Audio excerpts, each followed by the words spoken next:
Floyd Mayweather chose the brazen and trash-talking Brooklynite Zab Judah as his opponent for his 36th professional fight. In spite of a build-up that did not go according to plan in its entirety, the fight was given great billing and was destined to live up to the anticipation associated with its sworn enemies hype tag.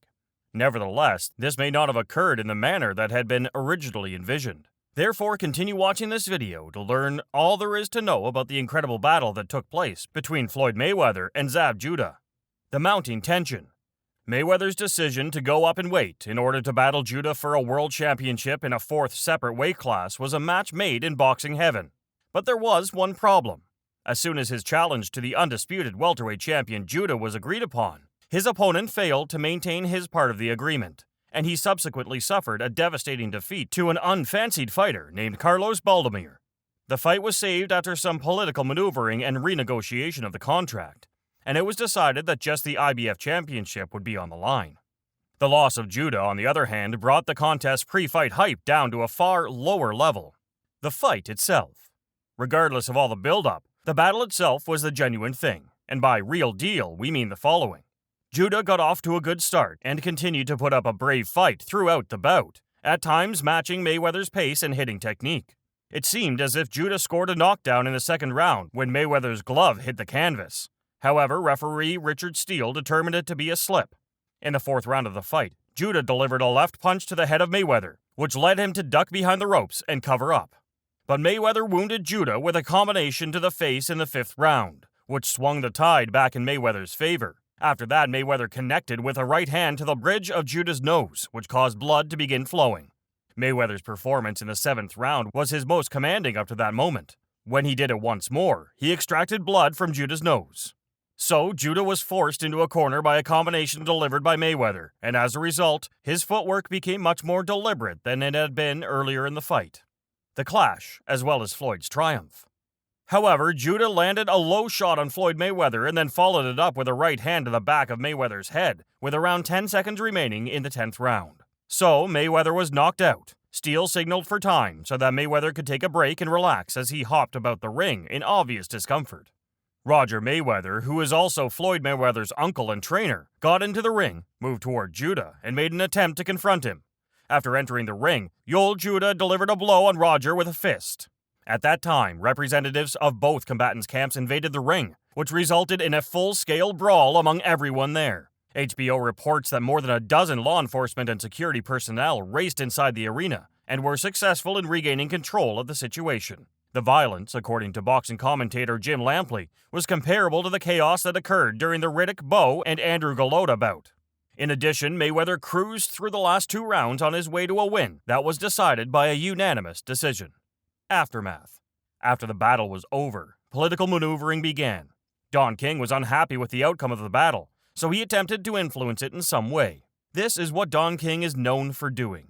When Buster Douglas knocked out the apparently unbeatable Mike Tyson in the 10th round in 1990, Don King tried to erase his fighter's defeat by saying that Douglas was given a lengthy count when he was down by an uppercut from Tyson in the 8th round. This time, he contended that Floyd ought to have been disqualified when Roger Mayweather entered the ring to continue the fight.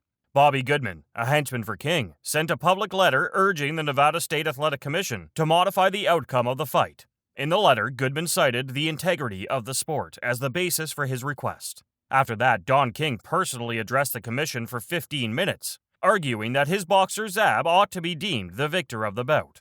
To the credit of the Nevada Commission, they turned down the self-serving attempts of Don King and his henchmen to steal a win for their fighter in a bout when their boxer was unable to earn one honestly by competing. It maintained the judgment of Richard Steele, who made excellent use of his discretion when he permitted the fight to continue in the 10th round after the ring was fully cleared of all debris. According to Rule 467.662 of the Nevada Administrative Code, the referee may, in his discretion, stop a contest if an unauthorized person enters the ring during a round. There was no valid justification for the commission to intervene with the referee's exercise of his discretion when he decided not to call a timeout for the competition. If Steele's judgment can be called into doubt in any way, it might be claimed that he should have docked points from Zab Judah for the low blow and rabbit punch that led to the ruckus in the 10th round. In point of fact, the referee was authorized to not only deduct points from Judah for his infractions, but also to dismiss him from the competition. However, this is a subject that is not worth debating over. At the conclusion of the 10th round, Mayweather had a significant lead on all three judges' scorecards, and the result of the fight was no longer in serious doubt. The most significant decision that Nevada made in the aftermath of the bout was to confirm Floyd Mayweather's win. Some people believe that the commission did not have a choice since the local sports bookmakers had already compensated the winners who had placed their bets on Floyd. Therefore, Floyd was the victor in the ring, and when a boxer demonstrates his supremacy within the ropes, that victory should not be taken away from him by anything that occurs outside the ropes. The expensive fines. The Nevada Commission did the right thing by targeting for punishment those individuals who behaved inappropriately during the incident. If a contestant or participant is guilty of an act or conduct that is detrimental to a contest or exhibition of unarmed combat, including but not limited to any foul or unsportsmanlike conduct in connection with a contest or exhibition of unarmed combat, the Commission has the authority to discipline that person. This includes any behavior that is considered to be unsportsmanlike or foul in connection with a contest or exhibition of unarmed combat. In response to the events of April 8th, a penalty that was not only severe but also appropriate was carried out. At a hearing on April 13th, it was decided that Roger Mayweather would lose his license and pay a fine of $200,000, in addition to having his half of his nephew's purse taken away. The commission imposed punishments on the other participants in the brawl at the hearing that took place on May 8th. Zab Judah was given a reprimand as well as a fine of $100,000.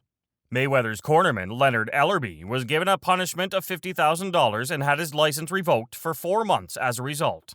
And it slapped the toughest sentence on Zab Judah, who joined the battle after the cornerman entered the ring, by removing his license and fining him a total of $250,000. Given that this is Zab's second offense, the high punishment accurately reflects the gravity of the situation.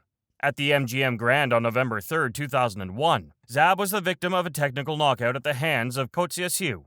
When referee Jay Nady waved off the fight in the second round, Zab responded by shoving his gloved fist into Nady's neck and throwing a stool. Because of his actions, Zab was fined $75,000 and placed on suspension for 6 months. So, the native of Brooklyn was referred to as a recidivist in this state by Joe Brown, one of Nevada's 5 commissioners, while justifying the commission's decision to inflict the most severe sentence on Zab. The brawl that broke out between Judah and Mayweather during the 10th round was detrimental to both the fight and the sport of boxing as a whole. On the other hand, the Nevada Commission handled the situation in an acceptable manner. It is hoped that Nevada's punishment will put an end to similar behavior in the future, and that it will persuade other fighters and other cornermen not to disobey the rules. It is also hoped, given that boxing does not have a national commission, that other state and tribal commissions would accept and abide by the revocations handed down by Nevada, and that they will follow the precedent established by Nevada. The only way boxing will be able to rehabilitate its image and attract spectators who now regard boxing as a sport that is out of control is by strictly enforcing the rules and demanding that fighters behave appropriately inside the ring. And that wraps things up. We appreciate you taking the time to watch this video. Please hit the subscribe button, and we'll see you in the next one.